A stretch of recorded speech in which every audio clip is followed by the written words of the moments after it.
अस्सलाम वालेकुम। से आज आपकी खिदमत में पेश कर रहे हैं जिसका ताल्लुक़ chapter number 5 application of derivative से है।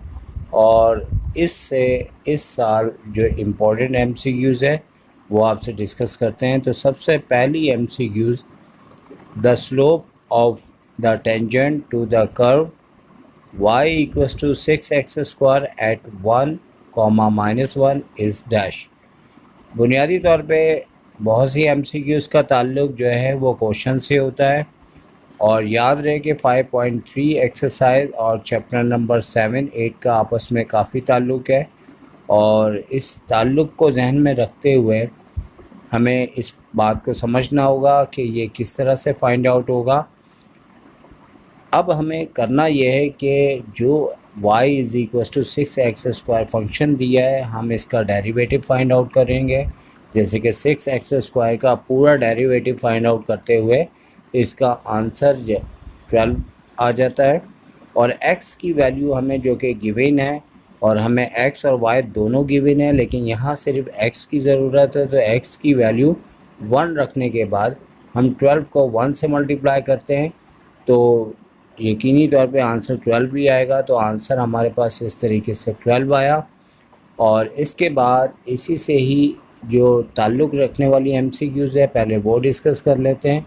यहाँ पे भी आपको the slope of the tangent to the curve और सिर्फ y इक्वल्स टू -8x³ और वैल्यू चेंज की गई है। और वैल्यू चेंज होने से और उसके आंसर पे क्या इफ़ेक्ट आएगा। पहला काम तो हमारा वही है कि हम इसका डेरिवेटिव लेंगे। चूँकि -8x³ का जब डेरिवेटिव लेते हैं तो हमारे पास 24x स्क्वायर माइनस के अंदर आ जाता है, यानी कि -24x स्क्वायर।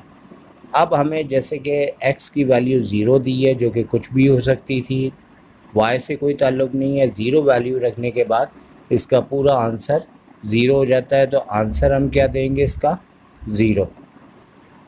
तो इसके बाद नंबर 3 एमसीक्यूज़ थोड़ी सी चेंज करते हुए, लेकिन मकसद इसी तरह से बात यही दी हुई है, वही हमें स्लोप फाइंड आउट करना है टेंजेंट का।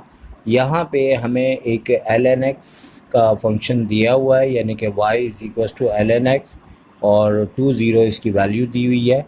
और हमें पता है कि ln x का जब भी हम जो है डेरिवेटिव लेते हैं तो हमारे पास ln के आगे जो भी वैल्यू हो उस पर अगर फार्मूला अप्लाई, मल्टीप्लाई का नहीं हो रहा, पावर का नहीं हो रहा, डिवाइड का नहीं हो रहा, तो ln के आगे जो x होता है उसका ln हटाने के बाद 1/x आ जाता है। और वैल्यू रखने के बाद हमारे पास 0.5 इसका आंसर आ जाएगा। तो लिहाजा याद रहे कि ln फंक्शन का स्लोप लेंगे तो आंसर हमारे पास ये आएगा। और अब यहाँ पे नंबर 4 है, the necessary condition for f(x) to have an extreme value is dash. तो बात यहाँ पे ये है कि बाज़ एमसीक्यूज़ तो सॉल्व की जाती हैं, उसका सलूशन दिया जाता है, वर्किंग होती है, लेकिन ये एमसीक्यूज़ सिर्फ याद रखने के लिहाज से एग्ज़ाम में कई बार ये आ चुकी है और आने के चांसेस हैं। हमें सिर्फ याद रखना है कि एक्सट्रीम वैल्यूज़ के ऊपर f(x) हमारे पास 0 के इक्वल होगा। इसकी कोई वर्किंग नहीं है, डायरेक्ट आपको याद होना चाहिए। नंबर 5 पे आ जाते हैं।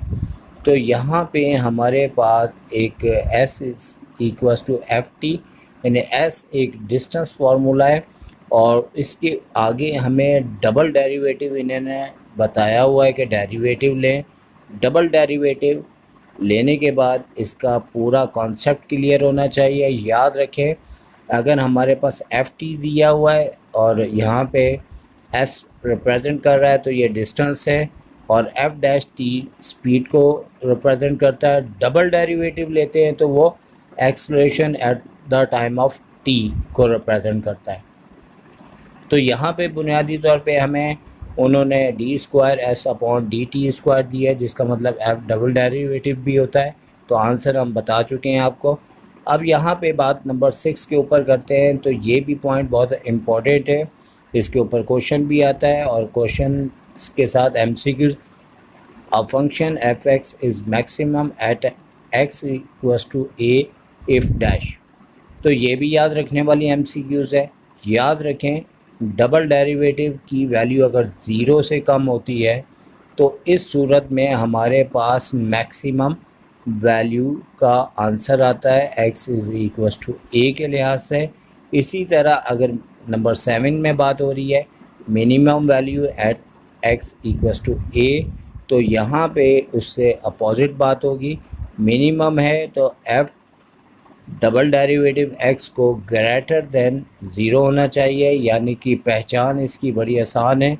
अगर मिनिमम है तो f डबल डैश को ग्रेटर देन होना चाहिए और मैक्सिमम है तो कम होना चाहिए ज़ीरो से। तो सर शायद आपसे इजाज़त चाहेंगे। टेक केयर, अल्लाह हाफ़िज़।